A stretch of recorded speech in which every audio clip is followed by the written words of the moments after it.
Yeah, it was fantastic, Bert. You must have had so many phone calls. Yeah, but even now, it's still a fantastic feeling. Yeah. You know, because, you know, they once asked him, is he black or is white, or is, what is he? The guy said, I said to him this day, he's golden.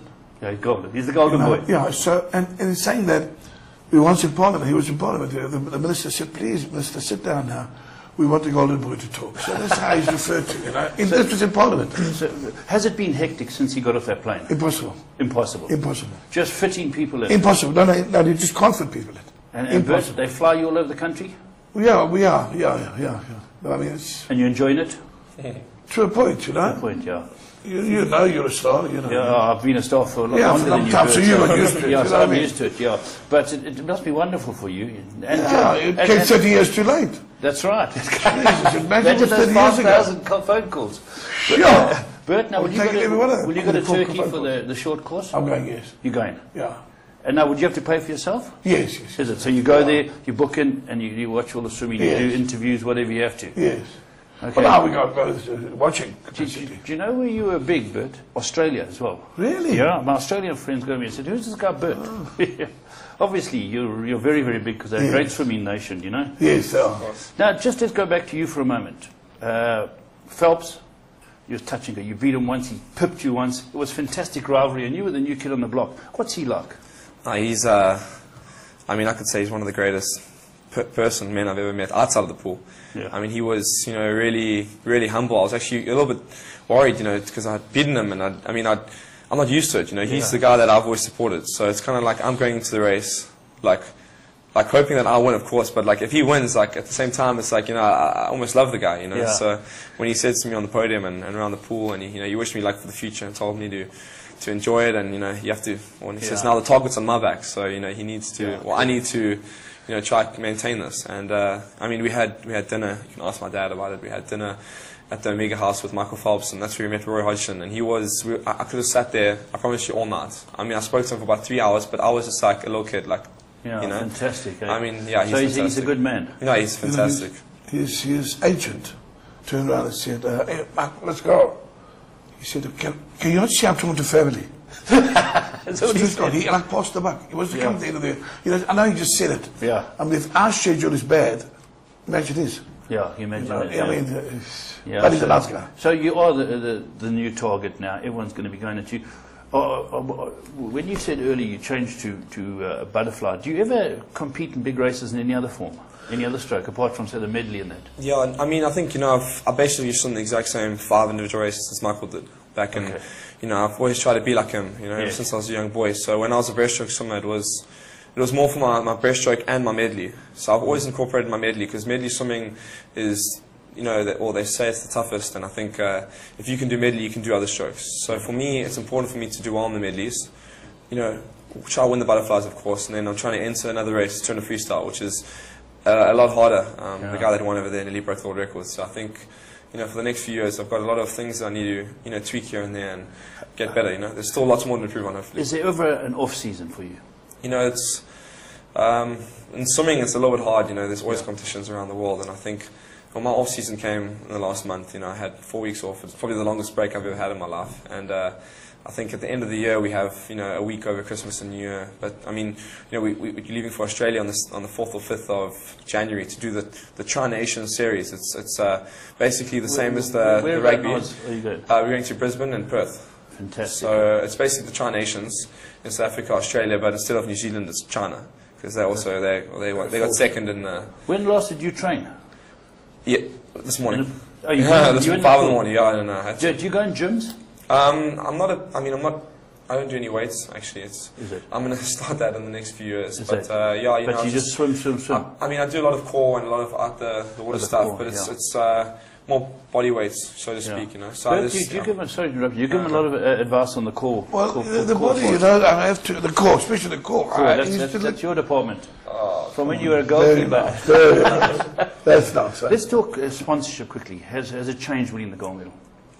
You know, to be honest, I think swimming has always been, you could say, a Cinderella sport here in South Africa. You know, it's always been rugby, cricket, and everything else. But I think now that, you know, the gold medals come, I mean, I've been approached by a lot of people, but I have to, you know, decide. Promises. I think there's been a lot of, I don't know, you could say, empty promises, you know. Yeah, People sure. coming up and promising me the world, but I haven't really seen much in writing. So we'll see over the next couple of weeks. But at the same time, you know, it's important. We need it in our sport because we have to pay for ourselves to travel overseas. So I mean, you know, thank goodness for Sascock and who's paid for my travel the last 18 months. And I think if it wasn't for them, we wouldn't be able to travel. You know. So I mean, at the end of the day, that's the name of the game. You know, you have to travel to Europe and America to race. I do my training here, but you know, you have to race against the best. So. That's it. Bert, I know you haven't gambled in years, you're not a gambling man, but the two of you went overseas to Mauritius and you had a bet. Tell us about the bet. We were at the beach house, you know, what's his name? Cabos. And I hope he's watching. Hello, Cabos, you know. Yeah. He gave us a great time. And they said, there's a horse called London 2012 Olympics. I said, guys, it's a no-brainer, man. God, lose. So it was myself, Ross Barber, and another unsavoury gentleman with us, a turf accountant. And anyway, we took 10,000 of the horse, and it was brilliant. It was just Goodman. Yeah, it was brilliant. I mean, I saw James just now. Hardy. He says he's never backed it. Typical. But boys, I know you've got a heavy schedule. I want to thank you both very, very much for coming and sharing everything. The best. The whole country's with you. Bert, thanks very much. The world's with you. There we go. Two legends, and wonderful that they've been able to come in, Bert and Chad. We'll speak to you next week from your call.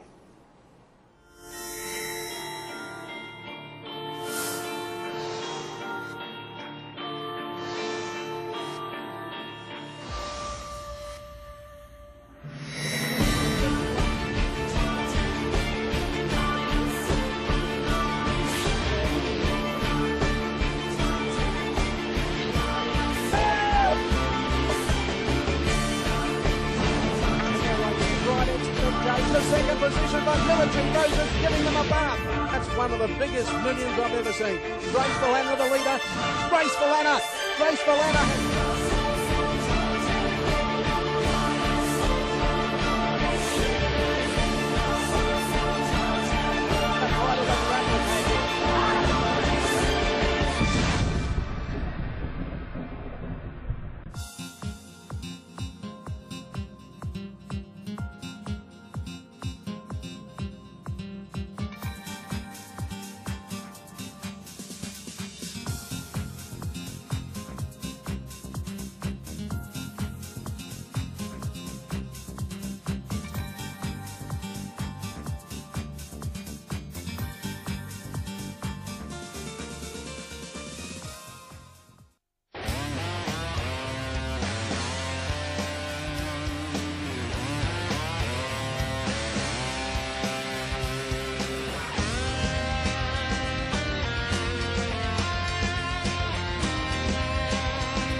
Interbet gives you a unique perspective on the event you wish to wager on. The trading screen provides a complete status picture, enabling you to make a more informed decision. For example, take a look at the percentage at the top of the back column. The closer the number is to 100%, the higher the overall wagerings become. If you watch this number over time, you will see that it starts off relatively high and drops as the race time draws near, improving the betting position right before the race. To see where the action is taking place, you can see the odds column to see the situation for each horse. Green means that there is more money on the horse and therefore the odds are shortening. Red means that the odds are drifting, and black means that there has been no change. You can use these trends to better anticipate where the market is going and make more informed decisions when placing a bet on request, for example. Remember that as the race time gets closer, there is a chance you will run out of time, and that your bet on request will not be confirmed also increases. Wagering on horses requires knowledge and luck, and we are here to help you gain the knowledge and get up-to-date information so you can make far more informed decisions and get an action-packed experience.